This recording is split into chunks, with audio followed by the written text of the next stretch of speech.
بسم اللہ الرحمن الرحیم۔ السلام علیکم۔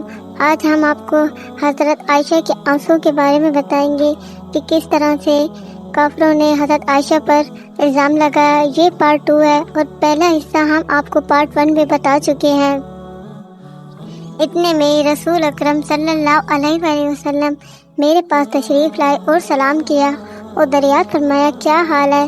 میں نے کہا اگر آپ اجازت دے تو میں اپنے والد ابو بکر کے ہاں آؤں۔ آپ نے اجازت دے دی۔ میں یہاں آئی اور اپنی والدہ سے پوچھا اماں جان لوگوں نے میرے متعلق کیا باتیں پھیلا رہی ہیں۔ انہوں نے فرمایا بیٹی یہ نہایت معمولی بات ہے، تم اتنا اپنے دل بھاری نہ کرو۔ کسی شخص کی اچھی بیوی جو اسے محبوب ہو وہ اس کی شوقیں بھی ہوں، وہ ایسی باتوں کا کھڑا ہونا لازم۔ میں نے کہا سبحان اللہ، کیا واقعی لوگ میری نسبت ایسی افواہیں اڑا رہے ہیں؟ اب تو مجھے رنج و غم نے اس قدر گھیرا کہ بیان سے باہر ہے۔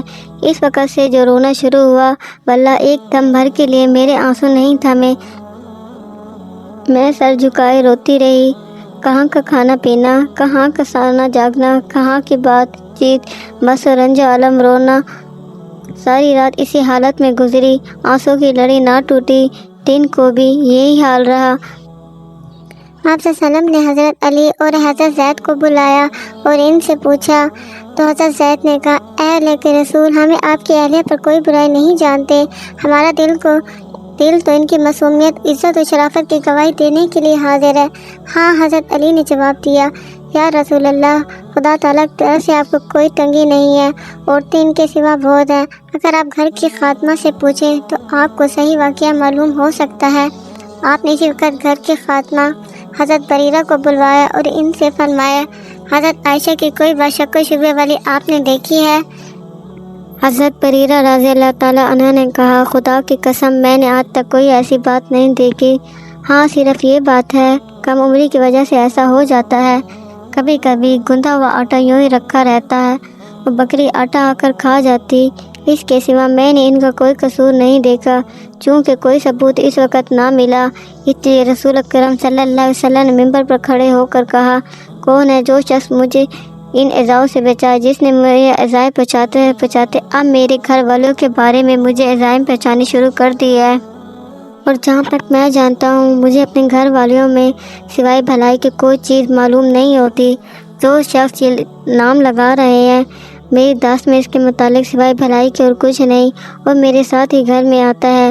یہ سنتے حضرت سعد بن معاذ کھڑے ہو گئے، فرمانے لگے اللہ کے رسول میں موجود ہوں، وہ قبیلہ اوس کا شخص ہے، ابھی ہم اس کی گردن تن سے جدا کرتے ہیں، اگر وہ ہمارے خزرج بھائیوں میں سے ہے اب جو حکم دے ہم اس کی تعمیل میں کوئی عذر نہ ہوگا۔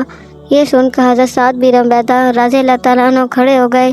یہ قبیلہ خزرج کے سردار تھے تو یہ بڑے نیک بخت، مگر حضرت سعد بن معاذ کی اس وقت کی گفتگو سے انہیں اپنے قبیلہ کی حمایت آ گئی اور ان کی طرفداری کرتے ہوئے حضرت سعد بن معاذ سے کہنے لگے نہ تو اسے قتل کرے گا نہ اس کو قتل پر تو قادر ہے، اگر وہ تیرے قبیلے کا ہوتا تو اس کا قتل کیا جانا کبھی پسند نہ کرتا۔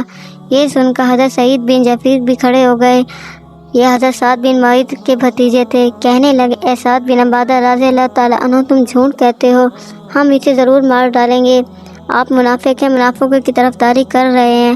اب ان کی طرف سے ان کا قبیلہ اور ان کی طرف سے ان کا قبیلہ ایک دوسرے کے مقابل آ گئے۔ اوس اور خزرج یہ دونوں قبیلے آپس میں لڑ پڑے۔ حضرت سلم نے ممبر پر انہیں سمجھانا اور چپ کرانا شروع کیا، یہاں تک کہ دونوں طرف خاموشی ہو گئی۔ نبی اکرم صلی اللہ علیہ وسلم بھی خاموش ہو گئے۔ ادھر میرا یہ حال تھا کہ سارا دن بھی رونے میں ہی گزرا۔ میرے اس رونے نے میرے والدین کی سیٹی گم کر دی تھی، وہ سمجھ بیٹھے تھے کہ میرا یہ رونا میرا کلیجہ پھاڑ دے گا۔ دونوں بھی مغموم رہتے، مجھے تو رونے کے سوا کوئی بھی کام میں نہ تھا۔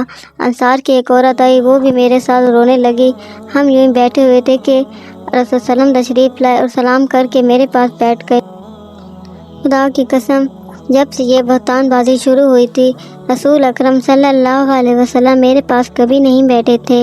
مہینہ بھر گزر گیا، حضرت صلی اللہ علیہ وسلم کی یہی حالت تھی اور کوئی وحی نہیں آئی تھی کہ فیصلہ ہو سکے۔ آپ صلی اللہ علیہ وسلم نے بیٹھتے ہی اول تشہد پڑھا، پھر اس کے بعد پڑھ کر فرمایا اے عائشہ تیری نسبت مجھے خبر پہنچی، اگر تو واقعی پاک دامن ہے تو اللہ تعالیٰ تیری پاکیزگی ظاہر فرما دے گا، اور اگر تو کسی گناہ میں آلودہ ہو چکے ہے تو اللہ تعالیٰ سے توبہ استغفار کرو۔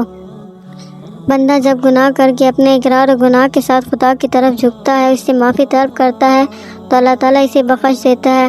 آپ صلی اللہ علیہ وسلم اتنا کہہ کر خاموش ہو گئے۔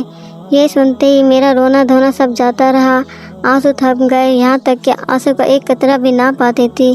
میں تو اول اپنے والد سے درخواست کی میری طرف سے وسلم آپ کو ہی جواب دیں، لیکن انہوں نے کہا واللہ میری سمجھ میں نہیں آتا میں وسلم کو کیا جواب دوں۔ اب میں نے اپنی والدہ کی طرف دے کر کہا آپ وسلم کو جواب، لیکن انہوں نے بھی یہی کہا میں نہیں سمجھ سکتی کہ میں کیا جواب دوں۔ آخر میں خود ہی جواب دینا شروع کیا۔ میری عمر کچھ ایسی بڑی تو نہ تھی اور نہ مجھے زیادہ قرآن حفظ تھے۔ میں نے کہا آپ سب نے ایک بات سنی، اسے اپنے دل میں بٹھا لیا، گویا سچ سمجھ لیا۔ اس واقعے کا تیسرا حصہ ہماری اگلی ویڈیو میں ملاحظہ فرمائیں اور اسی طرح کی ہماری ویڈیو دیکھنے کے لیے ہمارے چینل کو سبسکرائب کریں۔ شکریہ۔